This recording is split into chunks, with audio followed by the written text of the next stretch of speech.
यह कहानी एक भाई बहन की है जिनका नाम है आरव और सिया।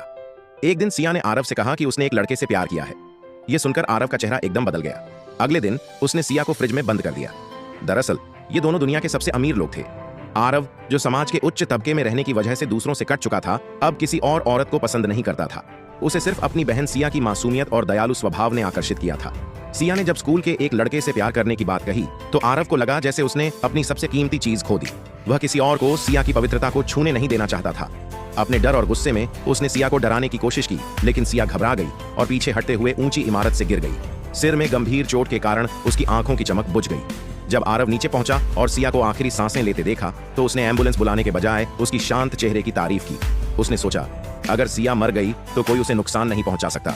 उसी दिन उसने सिया का अंतिम संस्कार किया, लेकिन असली शव को बदलकर उसे फ्रिज में संरक्षित कर दिया। कुछ समय बाद आरव को एहसास हुआ कि एक निर्जीव गुड़िया कभी भी एक जीवित इंसान की जगह नहीं ले सकती। उसने अपनी बहन को वापस पाने की ठानी। तभी एक स्वर्गदूत प्रकट हुआ और उसे बताया कि अगर वह भगवान बन जाए तो वह सिया को भी एक फरिश्ता बना सकता है। यह विचार आरव को पसंद आया और वह एक अजेय योद्धा बन गया। उसकी राह में सिर्फ एक चुनौती थी, आदित्य, जो सफेद तलवार का दूसरा धारी था। आरव ने पूरी दुनिया को इस लड़ाई का लाइव प्रसारण दिखाने का फैसला किया। उसने वादा किया कि अगर वह भगवान बना तो वह पूरी दुनिया से गरीबी मिटा देगा। हालांकि यह योजना क्रूर थी, उसे कई लोगों का समर्थन भी मिला। आदित्य, जो लाल तलवार का उपयोग करता था, आरव की क्रूर सोच को स्वीकार नहीं कर सकता था। सूर्यास्त के समय उसने अपनी तलवार के साथ हमला किया। आरव ने सफेद तलवार से वार को रोका, लेकिन आदित्य ने उसके करीब पहुंचकर उसे काबू में कर लिया। आदित्य और उसकी सहयोगी ने आरव की दोनों तलवारें छीन लीं। अब आरव को हराने की जिम्मेदारी एक बुजुर्ग योद्धा पर थी, जो गंभीर बीमारी से जूझ रहा था।